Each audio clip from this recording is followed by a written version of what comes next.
প্রিয় শিক্ষার্থীবৃন্দ, আসসালামু আলাইকুম।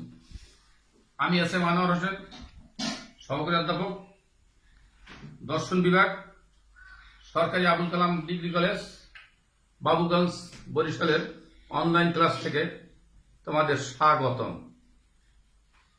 নিশ্চয়ই তোমরা ভালো আছো এবং অনলাইন ক্লাস অবশ্যই ফলো করছো। আশা করি তোমাদের ভালো লাগছে।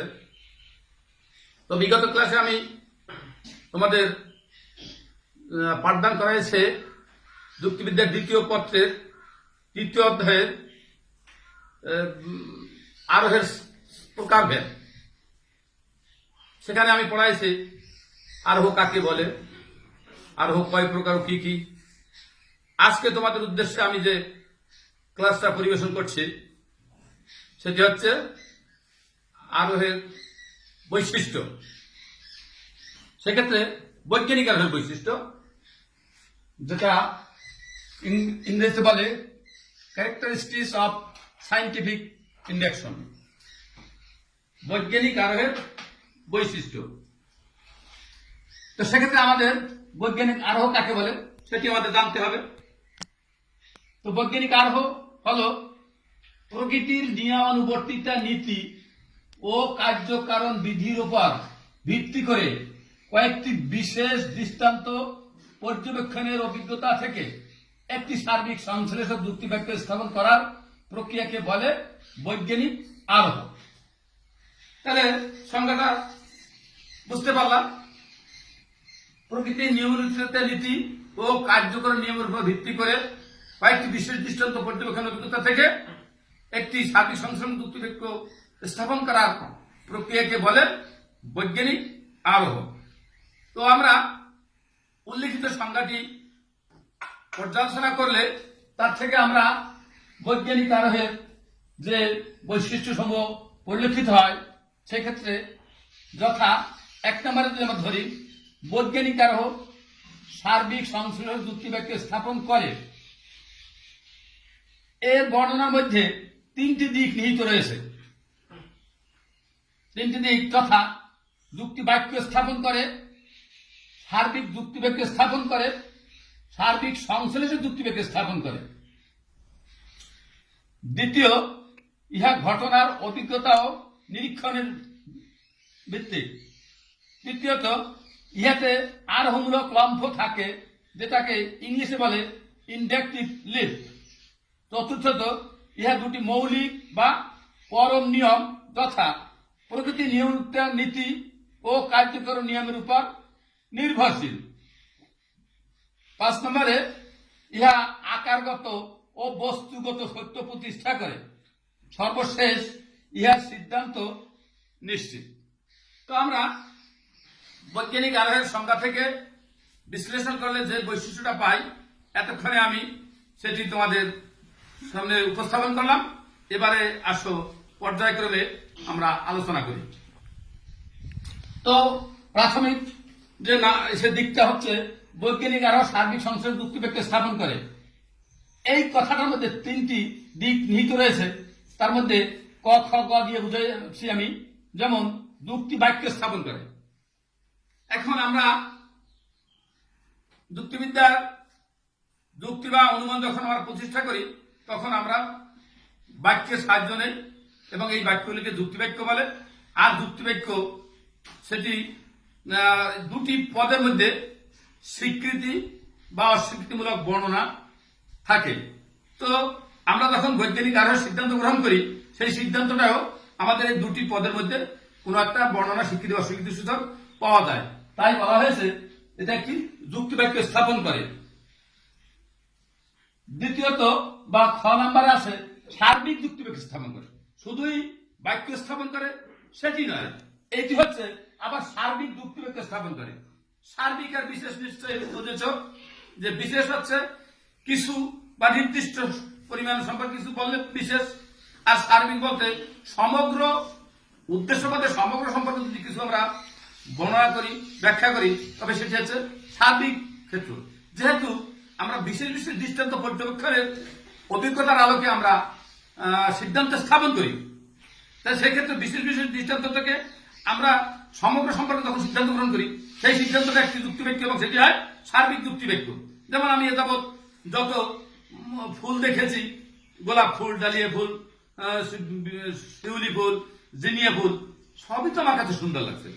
তাহলে এই যে বিশেষ বিশেষ দৃষ্টান্ত থেকে এখন আমি সামান্যীকরণ বা সিদ্ধান্ত নিলাম, অতএব সকল ফুল হয় সুন্দর।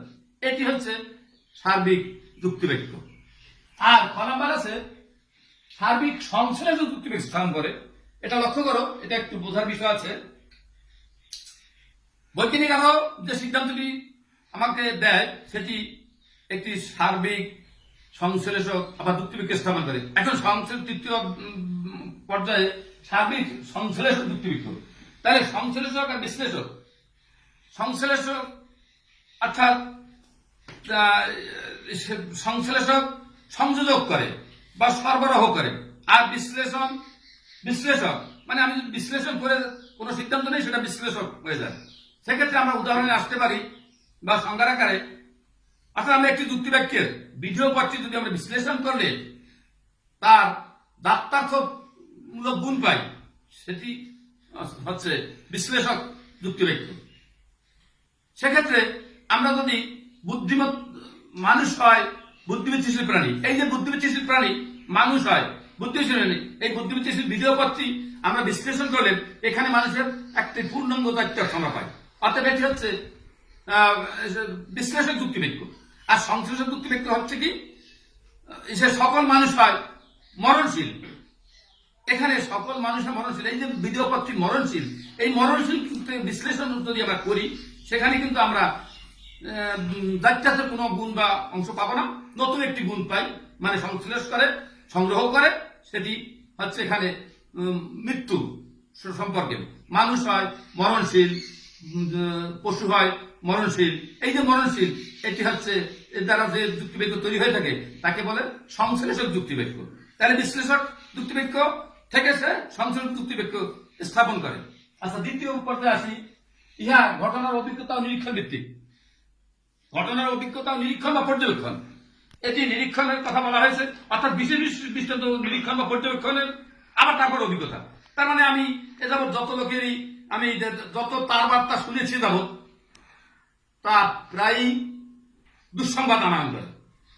সেক্ষেত্রে আমি বলতে পারি তার বার্তা, সকল তার বার্তায় দুঃসংবাদ আনয়ন করে। তাহলে এখানে ইহার ঘটনা অভিজ্ঞতা, অভিজ্ঞতা মানে আমি এ যাবৎ যত তার বার্তা পেয়েছি তার মধ্যে আমার একটি একটি করে, আবার এমন হতে পারে যেমন একটি শিশু সে প্রথম পর্যায়ে একটা ল্যাম্পে হাত দেয়, তখন সে হাত দিলে পড়ে, কিন্তু দ্বিতীয়বার তৃতীয়বার যখন হাত দেওয়া তখন সে হাত ধরে না। এটি হচ্ছে তার অভিজ্ঞতা, দৃষ্টান্তের অভিজ্ঞতার আলোকে সে ইহা নির্ভর করে। তৃতীয়ত আছে ইহাতে আরোহমূলক লম্ফ আছে। আরোহমূলক লম্ফ তো বোঝো, এটি হচ্ছে আরোহের প্রাণ।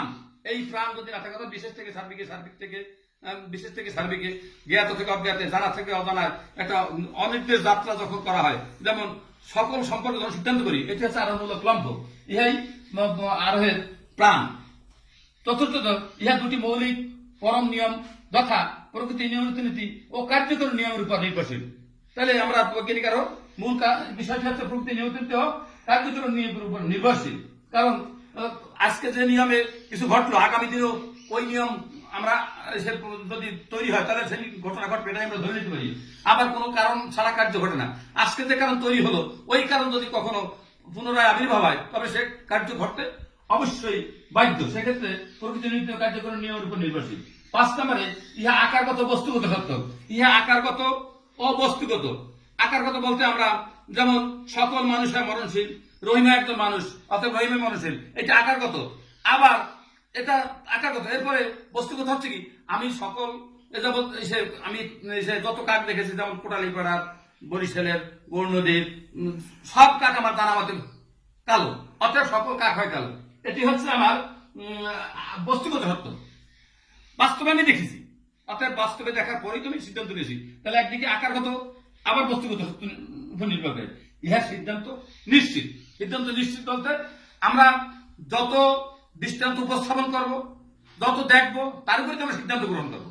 অতএব আর প্রকৃতি, নিয়ম, রীতিনীতি এবং কার্যকর নিয়ম যেহেতু আমরা মেনে আমরা সিদ্ধান্ত গ্রহণ করি, সেক্ষেত্রে আমাদের বৈজ্ঞানিক আরের সিদ্ধান্তটি নিশ্চিত।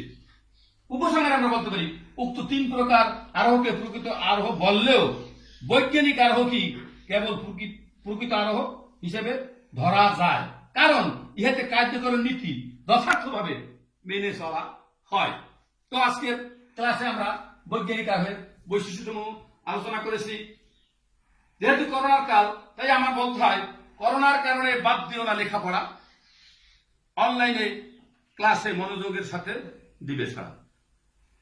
তোমরা বাসায় বসে এই ক্লাসগুলি ফলো করে ভালো ফলাফল করবে, এই আশাবাদ ব্যক্ত করে আজকের ক্লাস এখানেই সমাপ্তি। আসসালামু আলাইকুম।